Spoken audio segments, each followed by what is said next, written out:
can all have what we want. But in order to have what we want, we need to know what we want. And in order to know what we want, we need to value ourselves. So that comes back to, like, healing is about falling in love with yourself. We're not going to change this. We're going to fall in love. But it's fall in love with this. Fall in love with insomnia. Yes. Yes. Or when people that are alone, that are looking for a relationship, let's fall in love with feeling alone. Let's get close to that. Because if we can't love that, how can we expect somebody else to?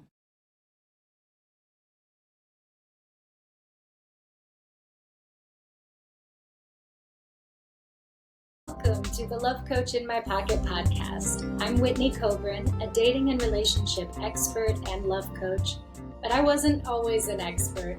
Far from it. After battling years of heartbreak, I finally cracked the code to love. And now I'm here to share that hard-earned wisdom with you. You're in for a treat, getting the guidance you never learned growing up. Whether you're here for practical dating tips, expert relationship advice, or deep talks on healing, this podcast is your go-to resource for lasting love. Get ready to feel uplifted, inspired, and empowered in your love. Welcome. I'm Whitney Kobrin, your host, and today I have a very special guest with me. Hi, Linda. Hi, I'm so glad to be here. Linda is a highly attuned intuitive and advocate for embodied divinity. As a spiritual counselor, she offers a unique blend of somatic-based therapy, spiritual mentoring, and channeling. She facilitates integration, merging split-off parts of the self, and supporting transformational healing for the whole body, heart, and mind. In her private one-on-one sessions and her group mentorship circle, Linda explores the root cause and purpose of our personal issues, crossing the threshold from the rational mind into the emergence of the soul. Linda understands that emotions and sensations hold immeasurable guidance, and she has the uncanny ability to help people align with their inner compass and return home to their authentic expression. And Linda has also written a book, Mystical Intimacy, an intimate exploration of channeled messages and personal stories that make the reader go on a journey into the spiritual mysticism. The channeled guidance inspires a new version of who we truly are and the inherent wisdom in our life experiences. Mystical Intimacy will draw you into an inner sanctuary of belonging and integrity, honoring the sacred in all areas of life. I love it. Thank you so much for being here, Linda. I'm so excited. I was really drawn to you, drawn to your offer of connection, drawn to what you're doing. I love that you're helping women open their hearts to relationship. I think it's just fantastic. I can't tell you how many people I've worked with over the years that struggle with their self-esteem, struggle with not believing they can meet somebody, or trying so hard to meet that perfect person that fits. Oh God, this is so funny. But I remember one woman, she was tentative about dating somebody because he was balding. And she says, no, that's not on my list. I'm like,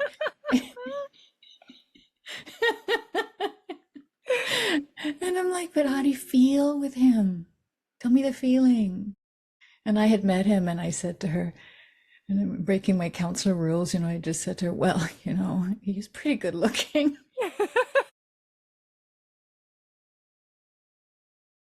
I'm not here to tell you what to do, but it's so funny how people get so lost in their head, so factual, logical. And of course, that is our coping mechanism, because before that, we're even more lost and clueless. I know that was part of my journey. I was so lost and clueless. So then I thought, well, let me figure this out.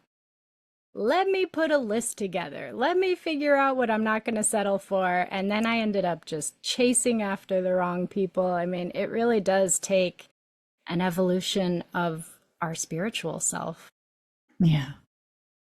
Yeah, definitely. Definitely. The reconnecting, coming back to what's true for ourselves. And I speak about this a lot in my book. the key element, the key theme that threads all the chapters together is developing an intimate connection with longing. When we have all that list and we're trying to actualize and meet that person, or even in long-term relationships, we try to make that our spouse be what's comfortable or be an idolized version of who we want them to be. We've externalized ourselves so much that now we've abandoned that longing. And then I remember being in the kitchen at one point, and my husband was teasing me and joking around, and he was just this at the end of his work day kind of energy. And I'm there cooking going, it would be so nice if he was affectionate. And I'm stirring the sauce. I'm like, I would really love tenderness right now. Instead of making him wrong for teasing me, instead of being, oh, why does he have to be this way? I just had this moment of desire, you know? And then he came and put his hand on the back of my heart, put his head near my face, my side of my face, and he smelt what I was cooking. He's like, oh, Linda, that smells so good. And I had that moment of affection. So beautiful. You said it without saying it. Yeah. So this is a unique career path. How did you find yourself doing what you do? In my first year of, let me go back.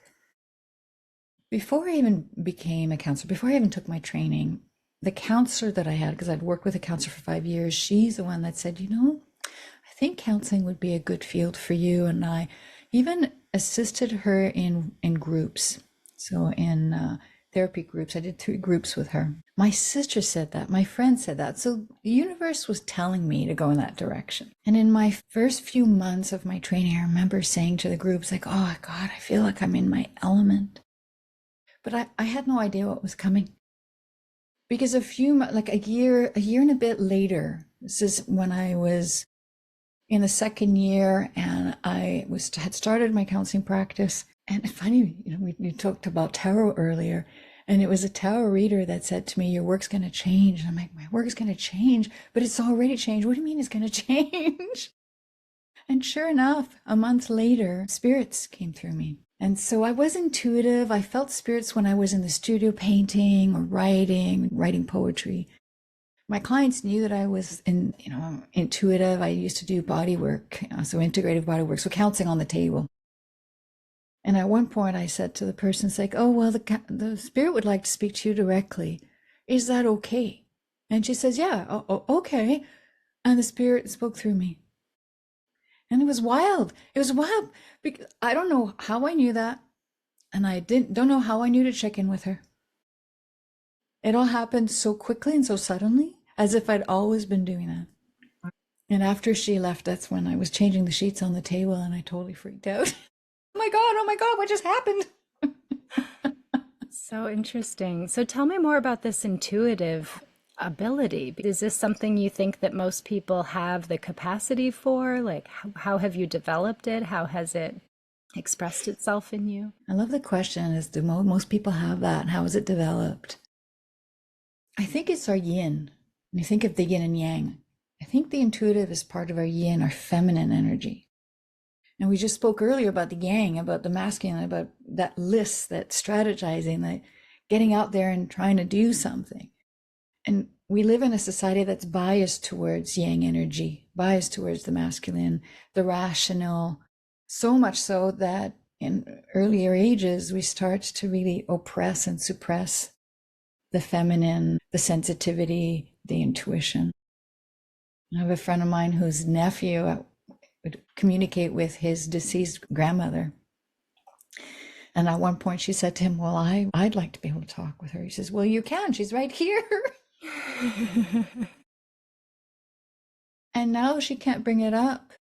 Last time she brought it up with him, he said, oh, that's for kids. I'm grown out of that now. He might have been made fun at school. Who knows? So yeah, I think we all have it, some more than others. Some are more attuned depending on their soul age, depending on their ascendancy. I'm getting complicated here. Because from what I understand from spiritists, we're timeless. We live in a linear timeline here together in this incarnation, but our infinite self is timeless.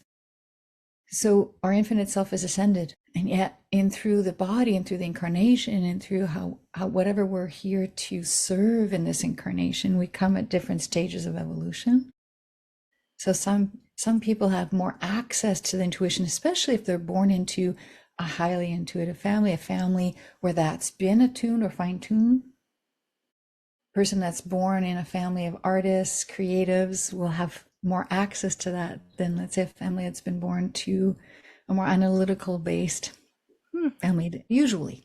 Yeah, interesting. And it's probably a blend of nurture and nature, right? A Yeah. little bit of born with it and also a bit of what's allowed in the household and what's encouraged and what's very interesting. Yeah, my mom became a massage therapist when I went to college. I used to dance and she would massage me, and I would tell her how amazing her touch was. And she helped heal me from some injuries. And when she was working as a massage therapist, she would get these messages on the table. And she tells it in a funny way that she's basically arguing with God, like, I don't want to say that. I'm going to sound so weird. But then she would say it like, I don't know why, but you need to stop drinking Coke. And then the person would be like, how do you know? I drink 3 Cokes a day. Like, and it happened to her when I was pregnant. She was giving a massage and all of a sudden it hit her, Whitney's pregnant. And she called me and I was like, no, I'm not pregnant. I didn't know I was pregnant until I was about 9 weeks. And I was 24 and not really paying attention to that at the time. I wasn't thinking about it, but she knew it hit her. And she called me every day for 2 weeks. Whitney, are you pregnant? Until all of a sudden I said, yes. And you're like, no, mom, leave me alone. And now it's like, okay, what was that? I need to pay attention to you. Yeah. But it's interesting. I love that you mentioned about being in the feminine energy, the yin energy, that when we are still and when we are quiet and when we are open, that's when we're going to hear it. We can't really just actively search in this world. So, Yeah. how did you get into working with people with intimacy? And tell me more about that. Well, for me, intimacy is a relationship with ourselves. So intimacy, developing an intimate connection with our longing, for instance. The book is called Mystical Intimacy because it's an intimate relationship with the divine, with our source self, with our soul. And so people that see me, they're looking to reconnect with that. Often they go online because they find me looking up spiritual counseling, spiritual mentoring, spiritual coaching. They're wanting a, a spiritual approach. They've done talk therapy or they've done a more traditional approach, even to health issues.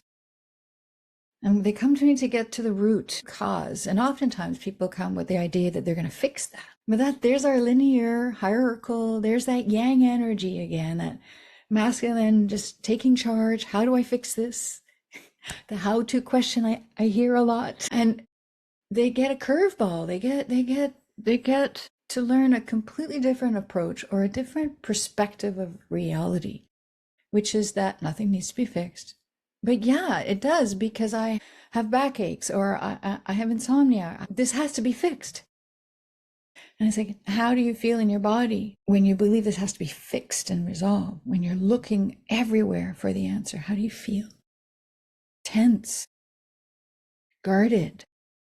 And it gives me so much information. It says, oh, so let's say insomnia as an example. Oh, so this comes from a guardedness. Let's get close to that. And then we find out that they've developed that to cope with stress or to cope with feeling not loved. And here they are, just they think of it as either a chemical, like a physiological issue or psychological issue. But often when people think that it's a psychological issue, they think that it's a flaw. And we still live in this hierarchy, this kind of is having to be pure enough, good enough. Oh my God, I've got this problem, so I can't be loved. You must come across that a lot. Absolutely. Yeah. So the women that work with you, how does that show up? Like, I'm curious about that. Like that level of like shadow aspect. Yeah. That, And you it know, a part of, usually is in the shadow. They're usually not aware of it, right? People come to me saying, I just don't know how to find a good man, and there's no good men. And they don't really have any idea what's going on under the surface. Sometimes they do. Sometimes they know I had a rough childhood, I had trauma, I had this, I know it's affecting me, I just don't know how or why.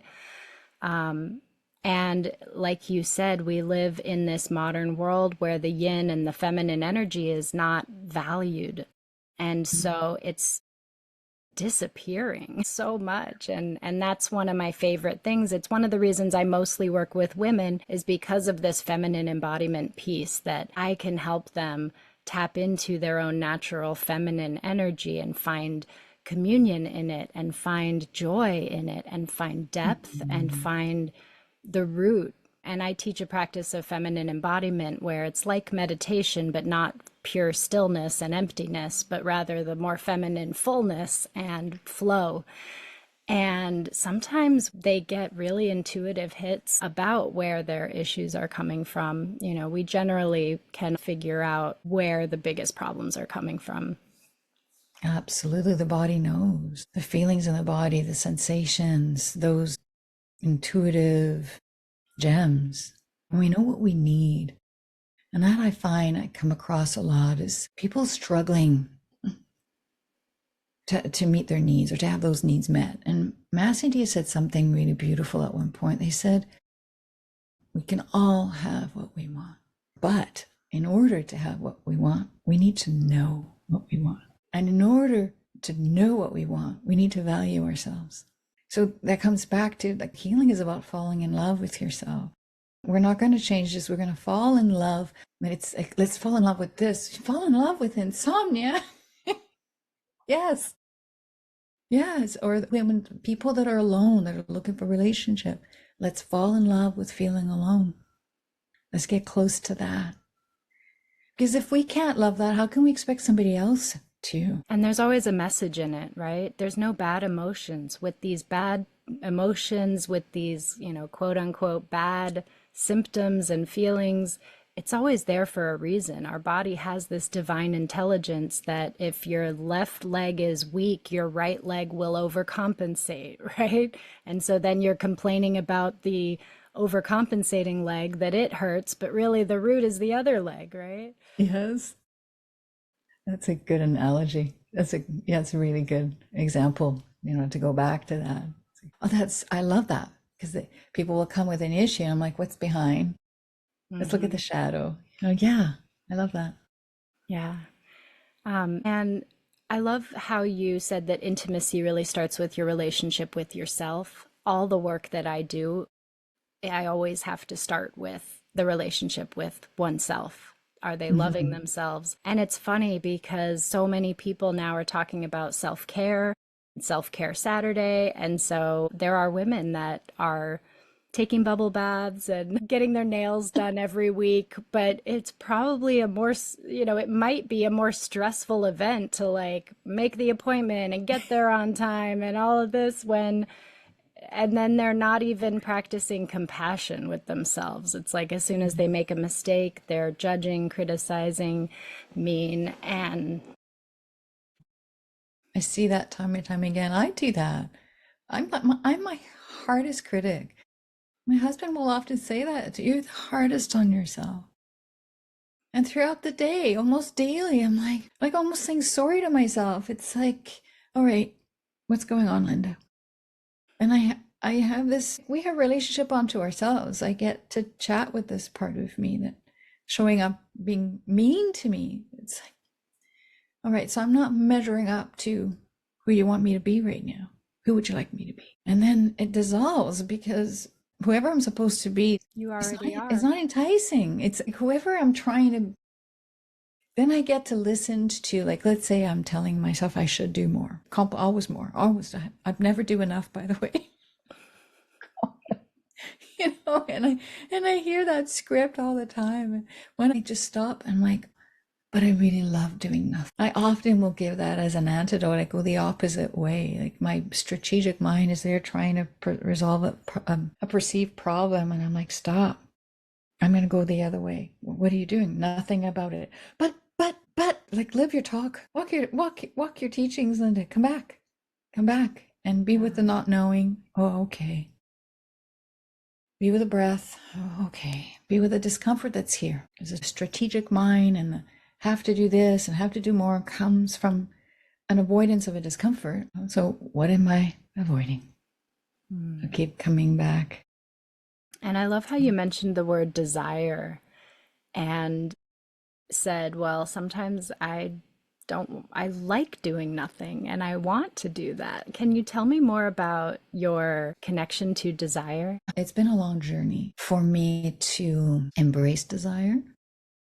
Despite that's the teachings of the spirit, Mass India, it's all around like longing, feel your longing, feel it more, feel it more. And their idea of longing is yearning, desire. It's taking the pining out, and they have to actualize out of the feeling. But for me, for the longest time, that left me feeling overly vulnerable, overly exposed. I grew up where excitement, pleasure, fun had a negative effect. There could be a moment of closeness with one of my parents, but then they're gone. Parents are back together and it's wonderful, but then they have a really horrible fight that I get to witness. And when I was 7, I was sexually abused. And it started off as play. It started off as a game. It started off as pleasurable. So coming back to the body of pleasure and giving that to me and giving myself permission to feel joy and to feel desire and to savor the moment has required a commitment on my part. My instinct is to brace. It's there. My instinct is to like look around and is it safe? Is it safe? How much more do I have to do? And how much of a good girl do I have to be? And how much more of a fighter do I have to be any moment now? And I got to come back to the yin, come back to being, come back to receiving. What do I need? For me, a relationship with a desire is a relationship with being mindful of, tender towards my needs. I'm sorry to hear about that experience that you had. Thank you. And I'm sure a lot of people can relate.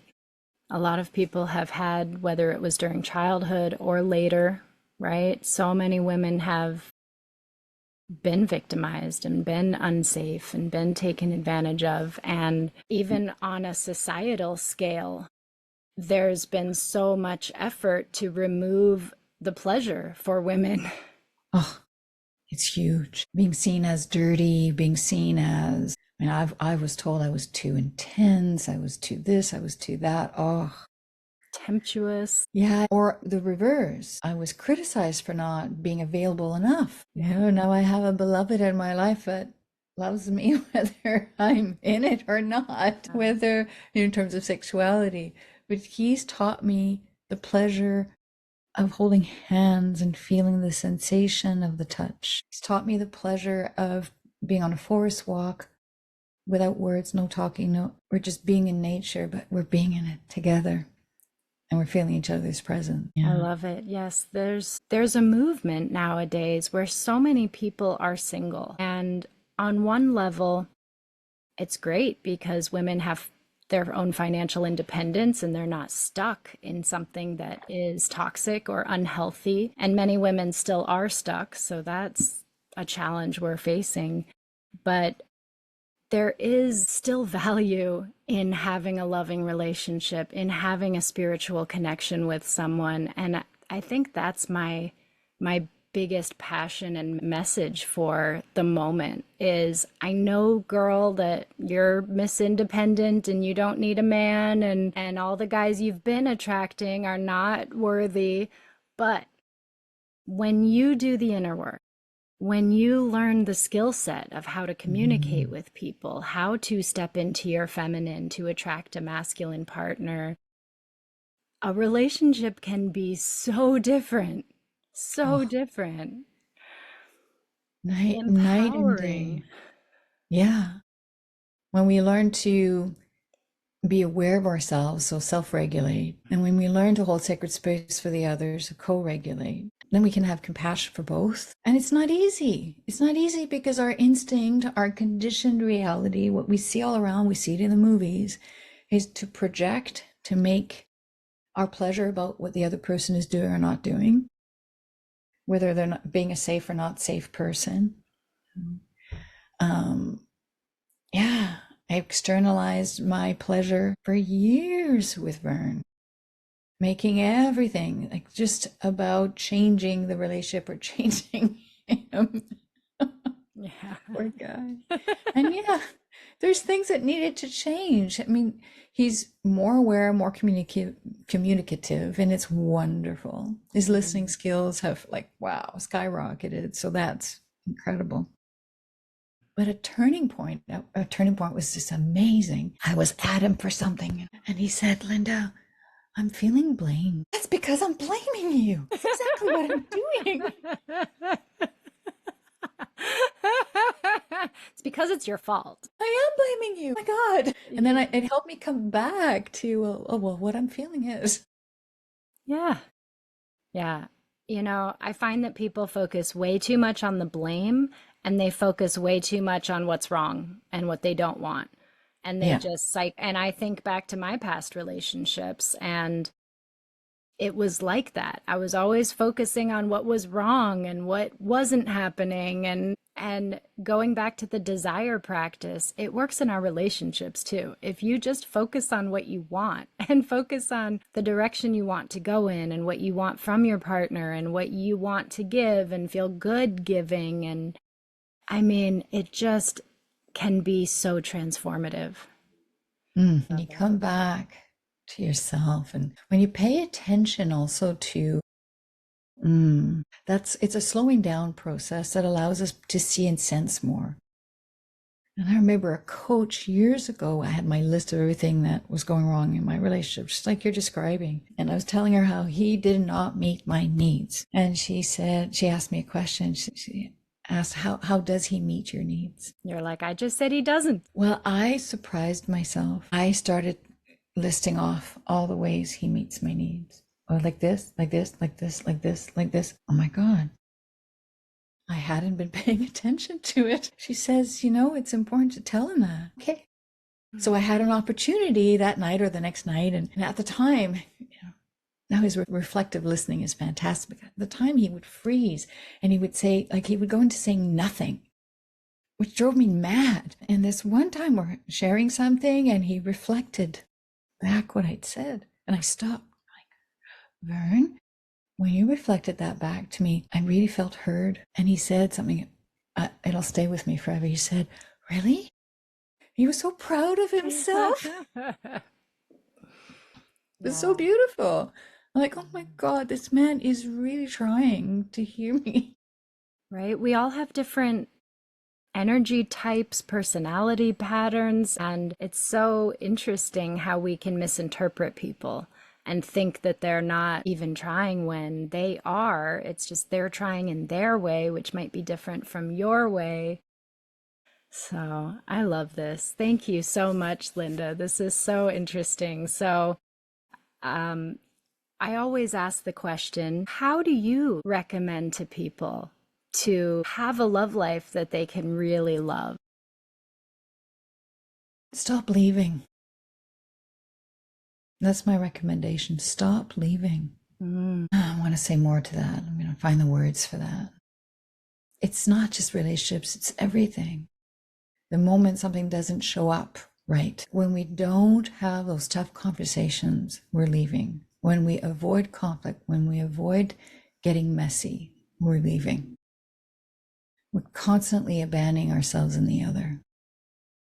When we're avoiding feeling alone by trying to change a relationship, we're leaving. See that there's so much divorce, people walking away, not realizing they walk away because they don't have relationship skills.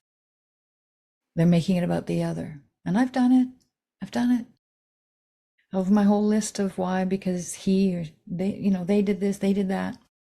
And it's a shame. And to be able to be honest with ourselves, why I left because I didn't know how to manage my trigger. I left because I was exhausted because I was trying too hard. And I didn't realize to what extent I was guarded. In Yes. fact, if it wasn't for my husband, if it wasn't for, I would have left a long time ago because I'm a leaver. I do what my mom and dad did. My first default is get me out of here. This isn't working. This isn't working. And he's like, this is a hiccup. This is a struggle. No, we're in love. Yeah. Yeah, I forgot. But we do forget. And you didn't even mention dating, but this is hugely a problem right now in dating because so people will schedule a date and then if the person doesn't text them enough, they just unmatch, they cancel, they're like, oh, and they make so many assumptions. Well, they don't care. They're not paying attention and they're leaving before they even have date number one. They're Oh, leaving before they even have a conversation about things.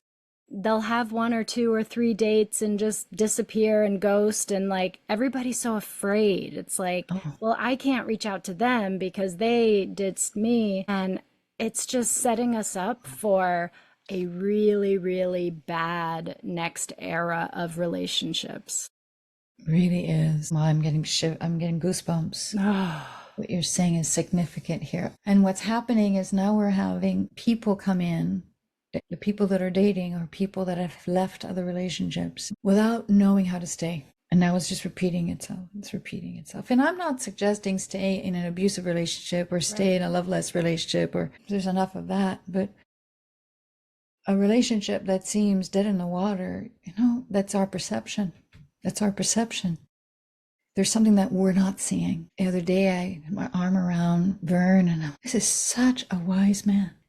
We've been together now, it's been 19 years, and I'm falling in love with him again. And then again. I didn't even see this. I didn't even know this about you. You're such a wise man. Yeah. I get to see him go from being from his, in his 40s, growing and learning, and I get to see him become more into his kingdom now, into his maturity now. It's like, I would have missed out on that. Yes, yes. Oh, I love it. Yeah. I've been with my partner 5.5 years, and I've never had a relationship like this before. Our honeymoon phase lasted probably 2 years. And then we had well, all relationships go through these phases, right? The limerence of infatuation and excitement and all these hormones. And then the conflict stage, oh, wait a minute, this person's not perfect and I'm not perfect and we got to try to figure this out, the power struggle. But that wasn't even that bad because we were so respectful of each other and we knew how to communicate. And I just had never been in a relationship that was so mature and wise.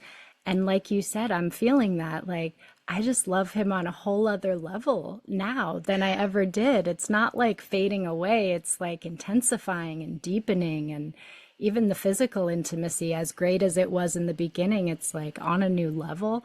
But putting Yeah. the time and energy and focus, right? I'm about music and getting into my body before trying to connect with somebody else. And there's just so much more potential for not only ourselves and our own self development and self love and intimacy with our spirit, but within relationship. I think that so many people are missing out on this opportunity right now in their life. Yeah.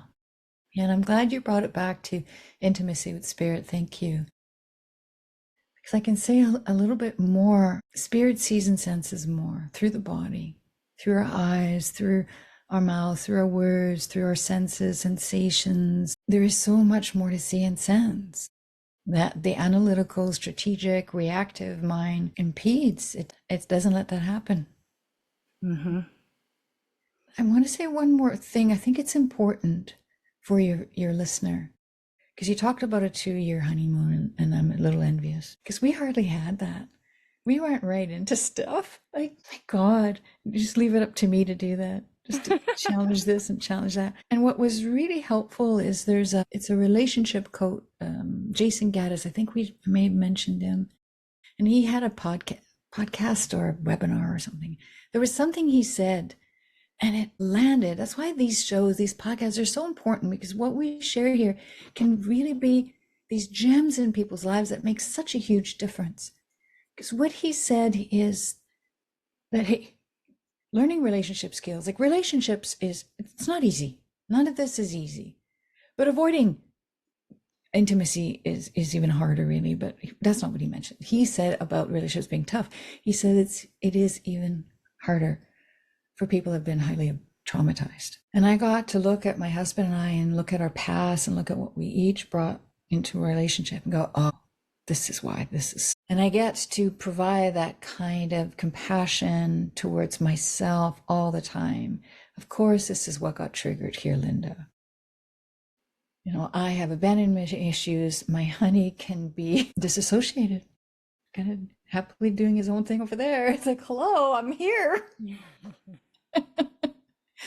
And I've learned to invite him back. I learned, and rather than be so hurt by reliving an abandonment over and over again. Mm-hmm. But that's it. People relive stuff and they like, I don't want to do this. I'm out of here. Yeah. Or even create it. If he's over there doing his own thing, they might just say, like, I hope you're having fun over there. And just jab and poke and make the separation bigger and make it worse. And it's just, yeah. Well, you give it a break. Give space. Allow for space. Yeah. Well, Linda, thank you so much for being here and sharing your insights. How can people find you and connect with you? LindaNardelli.com. I do one-on-one sessions. I also do something I call the Soul Circle. It's a membership for people to come that just want to be in a healing group environment, be in an intentional community. And it's a circle that's designed, we meet monthly, so it's ongoing. So rather than a series, it's just that we meet regularly in that way to deepen and receive guidance and support, because that's needed. There's a lot of people, especially on the spiritual path, they're trying to do this on their own. And I can't do it on my own. I have a mentor, I have colleagues, I have friends, and I have Mass Idea, and I'm honored to be able to share that. So that's how people can hear about it. That's beautiful. And your book, Mystical Intimacy. Yeah, it's available on Amazon and Banyan Books for people in Vancouver. Beautiful. Is there an audiobook yet? Oh God, I'd love to do that. Nope, back burner. I've got so many projects on the go. I love audiobooks, but this one I will read. Oh, thank you so much. All right, Linda, my pleasure. Thank you.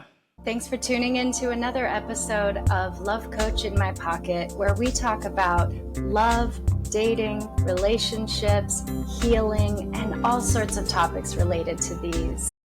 Don't forget also to download the Love Coach in My Pocket app from the App Store for tons of free resources to support you on your journey.